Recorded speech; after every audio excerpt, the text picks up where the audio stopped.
The air in Graceland was thick, not with the smell of gardenias or his mama's cooking, but with the suffocating weight of expectation. Elvis Presley, the king of rock and roll, paced his mansion like a caged lion, the gold records on the wall mocking his inner turmoil. It was 1957, and his star had never burned brighter, yet he felt like he was flickering out. Every move, every word, every twitch of his famous hip was scrutinized, applauded, or condemned. He was a phenomenon, but he was also a product packaged and sold, his own heart feeling lost in the clamor. The fan mail arrived by the truckload, each letter a demand, a confession, a prayer. The phone rang off the hook, Colonel Parker's voice booming about new movie deals, television specials, tours that crisscrossed the nation like frantic spiders. His band, the Memphis Mafia, his family, they all hubbard well-meaning, but unable to penetrate the thick wall of loneliness that had begun to surround him. He loved them truly, but he needed a silence so profound it would make his ears ring. He needed to find himself again, the boy from Tupelo, who just loved to sing. Not the symbol the world had created. One sweltering afternoon, a Tuesday, with the sun beating down like a hammer on the mansion roof, Elvis snapped. He had just finished a grueling recording session, his voice hoarse, his mind numb. He looked at his reflection in the grand hall mirror, seeing not Elvis Presley, but a stranger with tired eyes and a forced smile. "I need to get out," he muttered, the words surprising even himself. He grabbed his car keys, the ones to his brand new gleaming pink Cadillac. It was flamboyant, exactly what the world expected of him, but today it felt like a disguise. He knew he couldn't go to a public place. He'd be mobbed in seconds. He needed to go where no one would look for him. He needed the vast, empty quiet, the desert. He had driven through it before on tour, glimpsing its rugged beauty from the tinted windows of a tour bus. Now the idea called to him like a siren's song. He told no one, just slipped out the back door, got into the Cadillac, and put the pedal to the metal. He drove west, leaving the familiar sprawl of Memphis behind, watching the fields turn into plains, the plains into dust-baked scrubland. The sun was a molten orb in the sky, setting the landscape ablaze with shades of orange and purple. The air conditioning in the Cadillac hummed, but it couldn't cool the fire in his soul. He drove aimlessly, following a whim, taking turns that led to smaller, unpaved roads. The asphalt eventually gave way to gravel, then to packed dirt. The silence grew vast and encompassing, broken only by the crunch of tires and the faint hum of the engine. Past ghost towns, ramshackle remnants of dreams long dead, he saw towering saguaros, their arms reaching to the sky like ancient silent prophets. This was it, he thought. This was the raw, untamed land he craved. Pushed the Cadillac deeper, ignoring the warning signs. His instincts screamed about fuel, about isolation. He just drove. As dusk painted the sky with deeper hues, the road became less and less defined. He was truly off the map now, miles from any town, any light, any other living soul. He stopped the car, the engine ticking quietly as it cooled. He stepped out, the hot air washing over him like a wave. The silence was absolute, profound. He could hear his own heartbeat, the blood rushing in his ears. Above him, the stars began to pop into existence, blazing with an intensity he'd never witnessed in city skies. Profound weariness settled over him, deeper than physical exhaustion. It was the weariness of a spirit stretched too thin. He slumped against the hood of the Cadillac, looking up at the Milky Way, a river of diamonds spilling across the black velvet. He felt small, insignificant, and for the first time in years, truly free. Free from the screens of fans, the flashbulbs, the endless demands. He closed his eyes, inhaling the dry, earthy scent of the desert. He thought he'd just rest for a moment, clear his head. He didn't realize how deeply he needed this, how starved his soul was for solitude. He didn't realize that the desert, which seemed to promise only emptiness, was about to offer him more than he could ever have imagined. He didn't know that 3 days would pass before anyone saw him again, and that when he returned he would be a changed man, haunted by a story so bizarre, so beautiful, it would challenge everything they thought they knew about their king. His mind, lulled by the vast quiet, drifted into a heavy, dreamless sleep. The desert winds already beginning to whisper secrets around his iconic pink Cadillac. The first rays of dawn, sharp and unforgiving, pierced through his eyelids. Elvis stirred, groaning. His neck was stiff, his back ached, and his mouth felt like cotton. He blinked, trying to orient himself. The sun was already high, a merciless orb in the sky. He looked around. The landscape was desolate, stretching to the horizon in every direction. Endless sand rocks and sparse thorny bushes. His pink Cadillac, once a symbol of his dazzling success, now looked like a lonely, extravagant toy abandoned in a giant sandbod. A wave of unease washed over him. He had truly overdone it. He had wanted solitude. But this was isolation.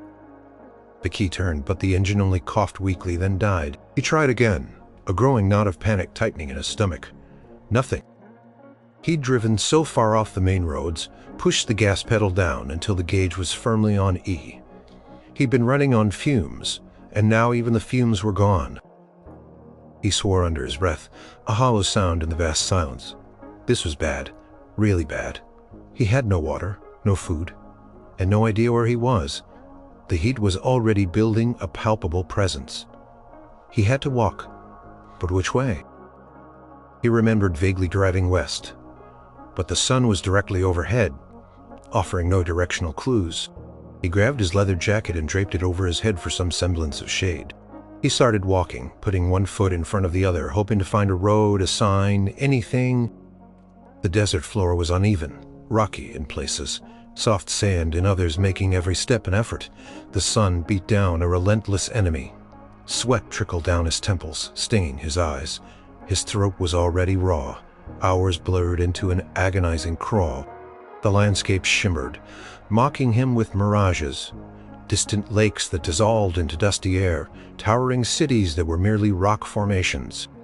He tried to stay calm, to conserve energy, but fear gnawed him. He thought of his mama, of Vernon, of Colonel Parker's inevitable fury. He thought of the headlines, King of Rock and Roll lost in desert. Or worse, Presley perishes in sands. His mind, once so focused on lyrics and melodies, now conjured images of desperate survival stories he'd read in magazines. Pictured scorpions, rattlesnakes, and the cruel indifference of nature. He was a boy from Tupelo, Mississippi, a small-town singer. He wasn't built for this. As the afternoon wore on, the heat became unbearable. His vision blurred, and his legs felt like lead. He stumbled, falling to his knees on the hot sand, gasping for breath. He couldn't go on. Closed his eyes, tears of frustration and exhaustion pricking them. This was it. This was how it ended. Not on a stage, not in a velvet-lined casket, but alone, consumed by the relentless desert. Just as despair threatened to swallow him whole, a strange sensation pricked at his skin. It wasn't the heat. It was a coolness, a faint whisper against his cheek, as if the very air had changed. He opened his eyes, squinting against the blinding light. He was still in the desert, but something was different. The harsh light seemed to soften, almost glowing from within. The landscape itself, the air, while still warm, no longer felt oppressive. And then he saw it, or rather he felt it, a shimmer in the distance. Where the heat had made the air dance, there was now a distinct ripple like water, but in the air it wasn't a mirage. It was too steady, too profound. As he watched the ripple, intensified, coalescing into something impossible. It began as a shape, a tall, slender form, rising from the sand, not growing, but simply appearing. It seemed to be made of the desert itself, shimmering sand flecks of mica, reflecting the sun, veins of earth and rock forming its contours. And then eyes that were pools of deep, dark water, ancient and knowing. Reflecting the vastness of the sky above, it was a woman, or the essence of one. Her hair seemed to be braided strands of desert grasses, her skin the color of twilight sand. She was ethereal, yet undeniably present. radiating a calm that was almost as overwhelming as the heat had been moments before. Elvis, utterly bewildered and teetering on the edge of delirium, could only stare. He tried to speak, but no sound came out. Was this a hallucination? The final, desperate delusion of a dying man? He pinched himself. He felt it. This was real. Or at least his mind was making it real in a way he couldn't comprehend. The desert woman took a step towards him, her movements fluid like shifting dunes. No sound, only that gentle whisper in the air.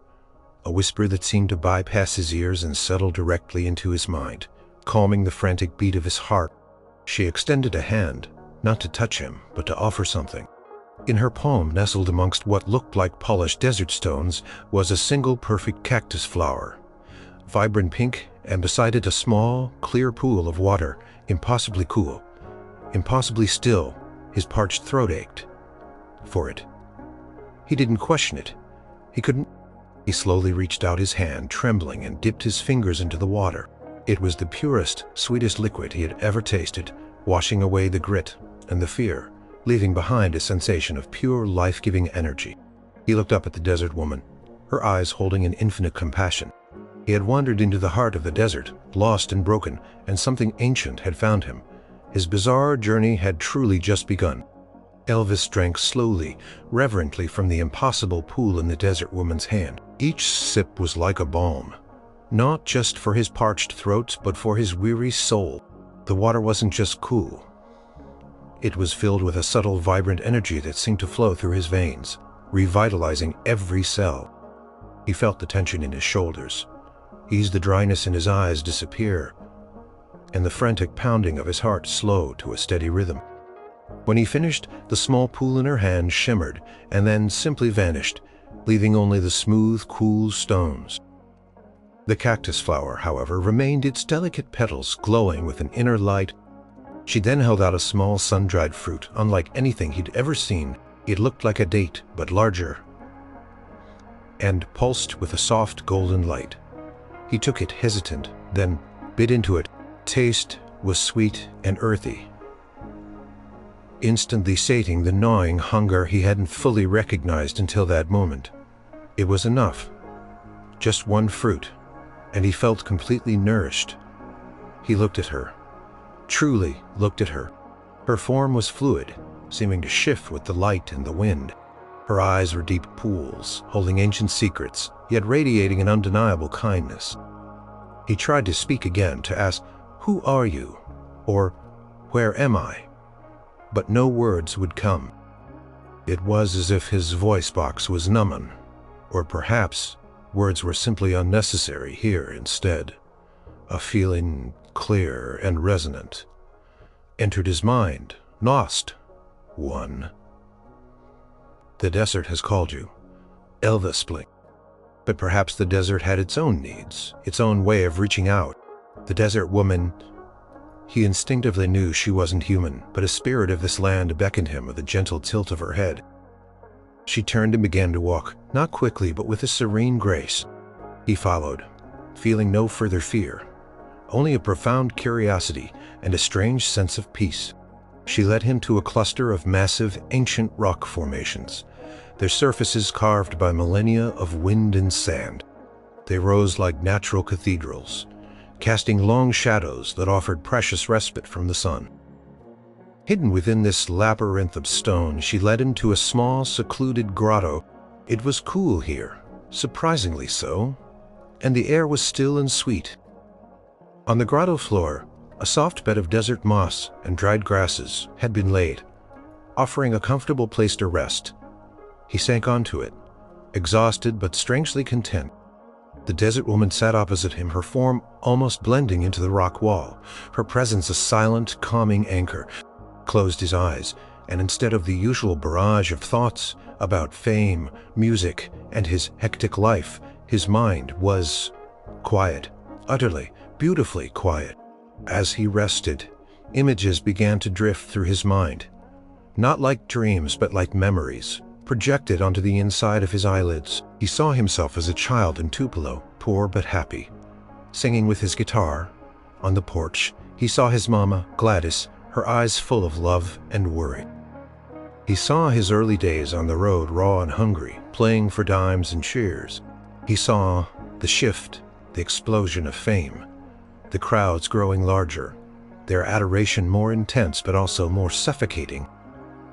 He saw the loneliness that came with being the king, the isolation behind the gates of Graceland, the constant pressure to be more, do more, earn more. The desert spirit was showing him his life, not judging but simply reflecting it back to him, and as he watched he understood. He had lost something essential along the way. He had become a caricature of himself, a reflection of what the world wanted, not who he truly was. His music, which had once flowed from a place of pure joy, had become a commodity, a performance. He missed the simple purity of it all. He missed himself. When he opened his eyes, the desert woman was still there, her gaze unwavering, and in his mind, the feeling returned. Clearer now. You have forgotten the song. Of your own heart, a wave of emotion washed over him.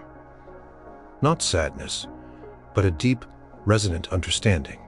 He had come here to escape, to run from the noise. But the desert, through this mysterious being, was not just offering silence. It was offering a mirror and a path to rediscovering the true melody of his soul. He had no idea what the next few days would bring, but for the first time in a long time he felt a flicker of hope. He knew with absolute certainty that this was no hallucination. This was a profound, humbling, and utterly bizarre encounter that would change him forever. The second day dawned with a gentle golden light that filtered into the grotto. Elvis woke feeling surprisingly refreshed, despite the hardness of his moss bed. The desert spirit sat watching him, her silent presence a comforting anchor. He no longer felt the pangs of hunger or thirst. The strange fruit and water from yesterday seemed to sustain him in a way regular food never could. Today the lessons began to deepen. The desert spirit didn't speak with words, but communicated through a profound sense of understanding, through shared feelings and vivid mental imagery. She led him out of the grotto, not far, but to various spots within the rock formations. At one spot, she gestured towards a tiny, resilient flower pushing its way through a crack in the rock. Elvis saw it, not just as a flower, but as a symbol of perseverance, of life clinging fiercely to existence against all odds. He felt the struggle of its roots, the quiet determination of its petals reaching for the sun. The spirit showed him how, even in the harshest environments, beauty could thrive if it remained true to its essence. Then she led him to a patch of sand where wind had created intricate, ever-changing patterns. As he watched, the patterns shifted, dissolved, and reformed. He understood that nothing was permanent. Everything was in flux. His fame, his struggles, his life, all were like these shifting sands constantly changing. He felt a deep release, a loosening of his grip on the need for control. She showed him the quiet strength of the ancient saguaro cacti, standing tall and silent, enduring centuries of sun and storm. They held water within a secret wellspring of life. He realized he needed to cultivate his own inner wellspring, a place of peace and resilience that could sustain him through any storm. He had been looking for sustenance outside himself, in the roar of the crowd, in the flash of a camera, when it had always been inside him, waiting to be rediscovered. The most profound lesson, however, came as the sun began to dip towards the horizon, painting the sky in fiery hues. The spirit led him to a high vantage point overlooking the vast, undulating desert. The silence was immense, yet it was not empty. He closed his eyes, and a symphony of subtle sounds filled his mind. The whisper of the wind through dry grasses, the scuttle of unseen creatures, the faint, distant cry of a desert bird. He felt the heartbeat of the earth beneath his feet, a deep, resonant thrum. And then she invited him to listen differently, not with his ears, but with his whole being. And as he did, the desert began to sing. It wasn't a melody he could hum, but a feeling, a resonance, a vibration that spoke of timelessness, of creation, of boundless love. It was the song of the earth itself, a primal harmony that underpinned all existence. He had always known the power of music, But this was different. This wasn't a human composition. It was the natural rhythm of the universe. He felt tears sting his eyes, tears of profound understanding and release. All his life he had been chasing the perfect sound, a perfect note, the perfect feeling from an audience. Here, in the heart of nowhere, he was given the gift of hearing the original song, the source from which all music truly flowed. The desert spirit, sensing his understanding, turned to him. And for the first time, not through a feeling or an image, but almost like a very faint, sweet breath of wind in his mind, a word formed: sing. Elvis stared at her, then out at the vast, majestic landscape. Sing here for whom? There was no audience, no microphones, no stage, just the vast, silent, watching desert. But he understood she wasn't asking him to perform. She was asking him to connect, to sing not for fame, not for money, not for adoration, but for the pure, unadulterated joy of it. To sing from that place inside him that had become lost beneath the layers of stardom. He took a deep breath, the dry desert air filling his lungs. He felt a purity, an honesty he hadn't accessed in years. He thought of the first song he ever truly loved, a simple gospel hymn, and then he opened his mouth and a sound emerged. It wasn't the powerful, hip-swiveling rock and roll anthem the world knew.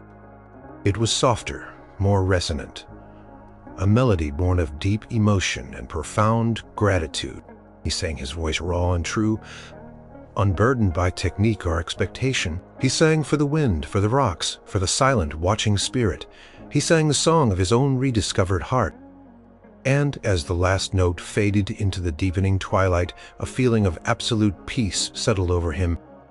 He had found his voice again, not just his singing voice, but the true voice of his soul. The desert had listened, and it had embraced him. The third day arrived, and with it a sense of completion. Elvis felt stronger, clearer, more grounded than he had in years. The physical discomfort of the desert had faded into the background, replaced by a profound connection to the land and the silent, wise presence of the desert spirit. Today, the spirit led him back to the small, hidden oasis he had only glimpsed previously. It wasn't a grand, palm-fringed paradise, but a modest, beautiful spring of water, bubbling up from the earth, surrounded by lush green grasses, and a few vibrant desert flowers. It was a place of life in the heart of desolation, a secret kept by the sands. As he knelt by the spring, watching the water ripple, a feeling of deep gratitude washed over him. He had come here seeking an escape, and instead he had found a sanctuary and a teacher. The desert spirit stood beside him, her form shimmering more brightly than before, as if preparing for something. Through the usual nonverbal communication, a profound message entered his mind. You have remembered the desert song and the song of your own heart. You are whole again. Your journey here is complete. Elvis felt a pang of sadness. He had found a peace here that he knew would be difficult to maintain in the chaotic world. He was about to re-enter. He looked at the spirit, a silent plea in his eyes. Do I have to go back? Their response was gentle, firm. Your path lies among your people, Elvis Aaron Presley. Your song is meant to be shared. The gift you have received here is not for you alone. It is to be woven into the fabric of your music, to bring healing and truth to those who listen. He understood. He couldn't stay here, however tempting it was to retreat from the world permanently.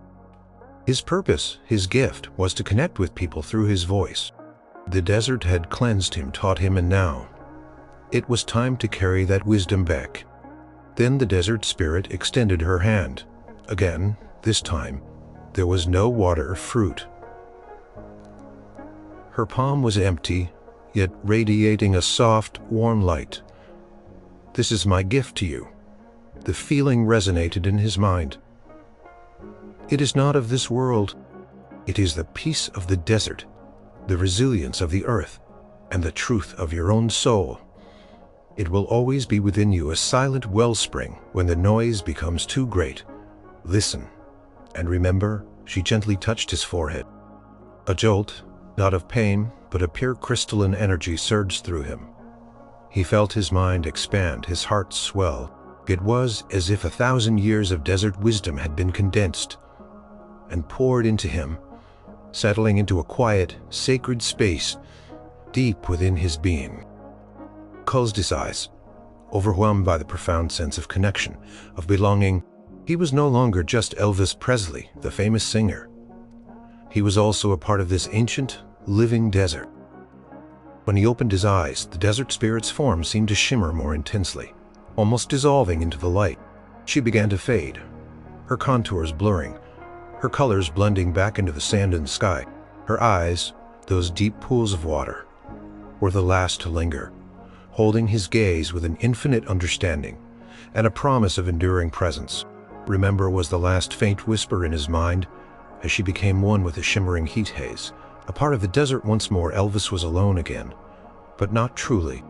He felt the gift within him, a calm, radiating warmth in his chest. He looked around. The oasis was real. The waters still bubbled. The flowers still bloomed. This was no dream, no hallucination.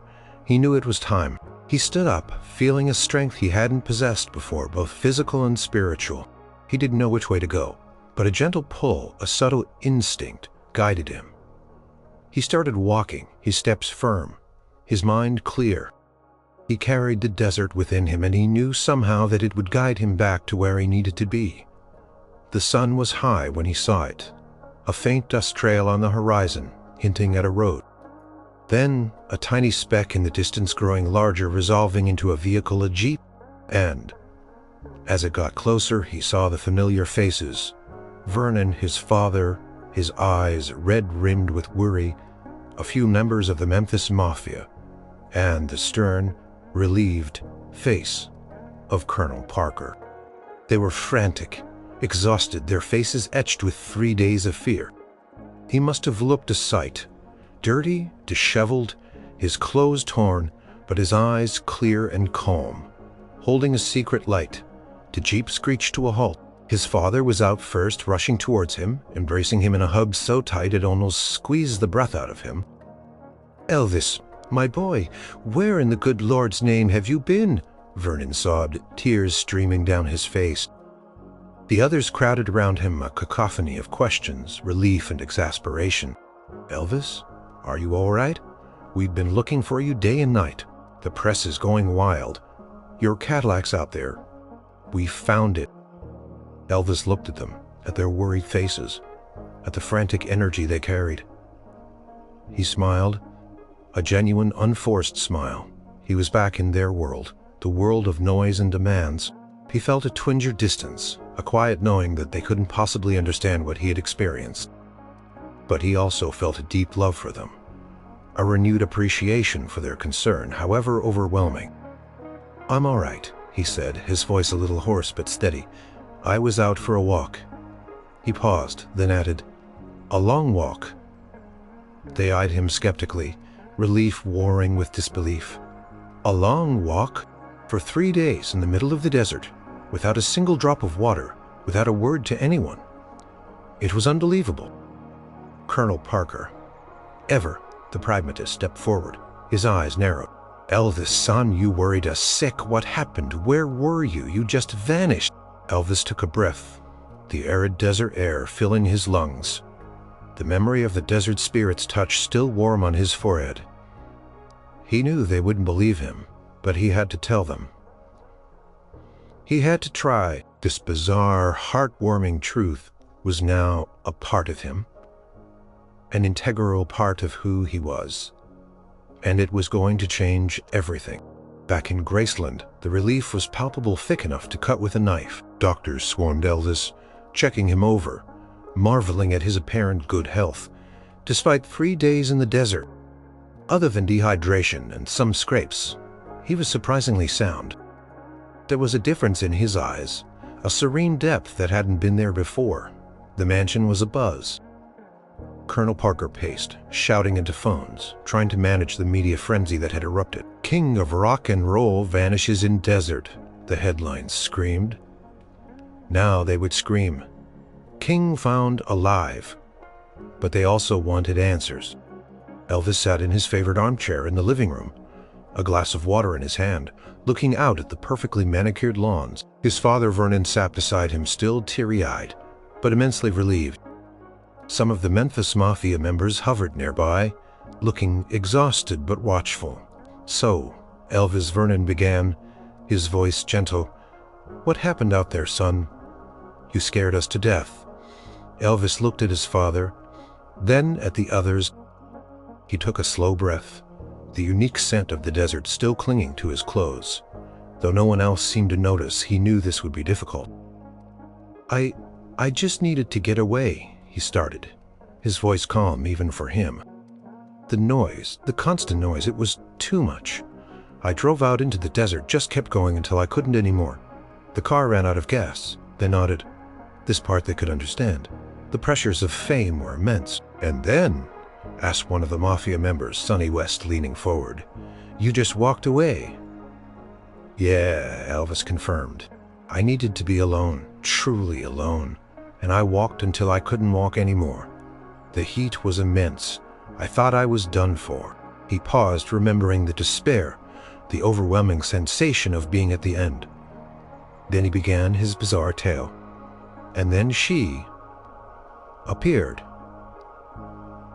Vernon frowned. "She, a woman," Elvis explained, his gaze distant, seeing not the living room but the shimmering heat of the desert. Not like a normal woman. She was made of the desert, like sand and light, and old deep water in her eyes. She radiated peace. Silence descended upon the room, thick with incredulity. The Memphis Mafia exchanged confused glances. "She gave me water," Elvis continued, his voice soft, almost reverent. "Water unlike any I've ever tasted. And a fruit that looked like it glowed. And she didn't speak with words. She spoke in my mind, in my heart." Colonel Parker, who had just walked in, snorted. "Son, you had sunstroke, dehydration. It does funny things to a man's head out there." Elvis ignored him, his eyes still distant. "She showed me things. How the desert blooms even in the hardest places. How everything is connected. She showed me my own life, not with judgment, but just as it was. All the noise, all the chasing. How I'd lost myself, the real me, the one who just loved to sing. She said I'd forgotten the song of my own heart, and she helped me find it again." His voice grew stronger, more animated. The men in the room shifted uncomfortably. They loved Elvis, but this was too much. It sounded like a fever dream, like a man who'd been out of his mind.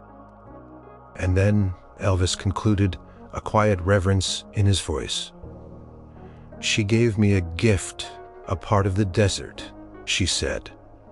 "The peace, the resilience, the truth. She touched my forehead and I felt it. A current. A knowing settled and eyed me. And then she just faded away back into the light and the sand." He looked around at their faces, seeing the mixture of pity, concern, and outright disbelief. "Elvis," Colonel Parker said, his voice trying to be gentle but laced with his usual pragmatism, "you've been through a terrible ordeal, we understand. You saw things, that's natural." "I wasn't hallucinating," Colonel Elvis said, his voice firm now, his eyes meeting Parker's. "It was real. She was real. And what she taught me, what I felt, it's the truest thing I've ever known." Vernon reached out and squeezed his son's arm.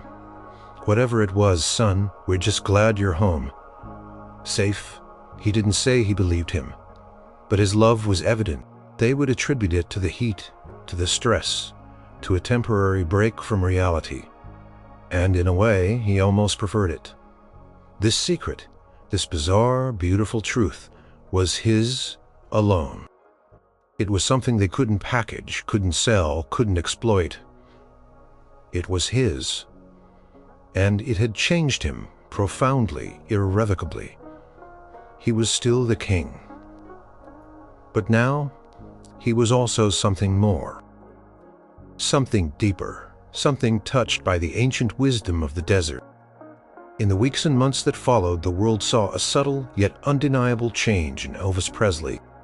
The frantic edge that had begun to creep into his performances, born of exhaustion and pressure, slowly receded.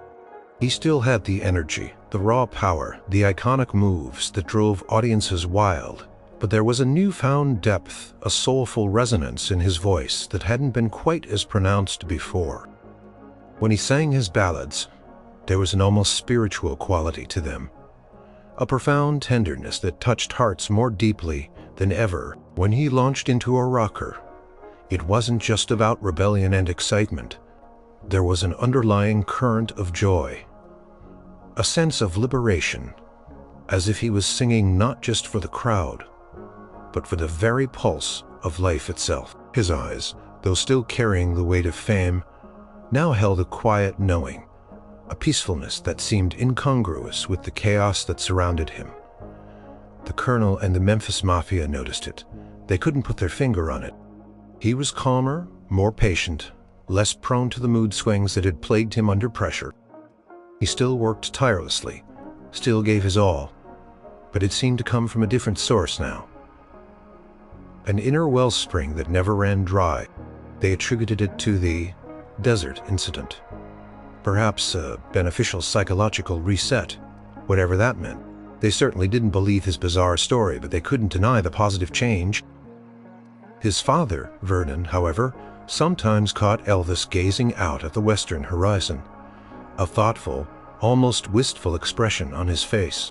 In those moments, Vernon sensed a truth beyond words, a secret that bound his son to something vast and mysterious. He didn't understand it, but he respected it. He saw the genuine peace in Elvis's eyes, and that was all that mattered. Elvis himself rarely spoke of the desert woman or the singing sands again.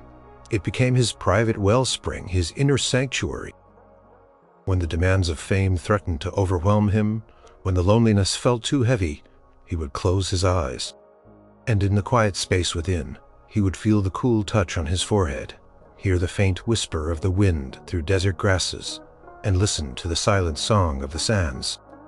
He would remember the lessons of resilience, of authenticity, of connecting to the true source of joy. He knew that the world would never truly understand his 3 days in the desert. They would never believe the bizarre tale he tried to tell, but that was okay. The truth wasn't for them to grasp. It was for him to live. His music, after his return, took on a deeper meaning for him. It was no longer just about entertainment. It was about sharing the newfound truth he had discovered. Poured his heart and soul into every note, every performance, every recording. He sang with a humility and a power that transcended mere talent, touching audiences in a way that went beyond phantom, reaching into the core of their being. Years later, people would still talk about Elvis's early performances, how he seemed to radiate an almost otherworldly charisma. They would marvel at the sustained passion in his voice, the emotional depth he brought to every song. They wouldn't know the secret, the bizarre, heartwarming truth of the desert spirit who had found a lost king and helped him remember his own song. Elvis Presley, the boy from Tupelo who became the king, carried the desert within him. Its silence was his strength, its ancient wisdom. His guide, he walked among the crowds. He sang for millions, but a part of him remained forever connected to that vast, empty land, to the mysterious woman of sand and light. He was the king. Yes, but he was also a messenger, a conduit for a song far older and more profound than any he had ever recorded, the eternal, heartwarming melody of the earth itself. And in every note he sang, a faint echo of the desert's whisper could be heard, if only one truly listened.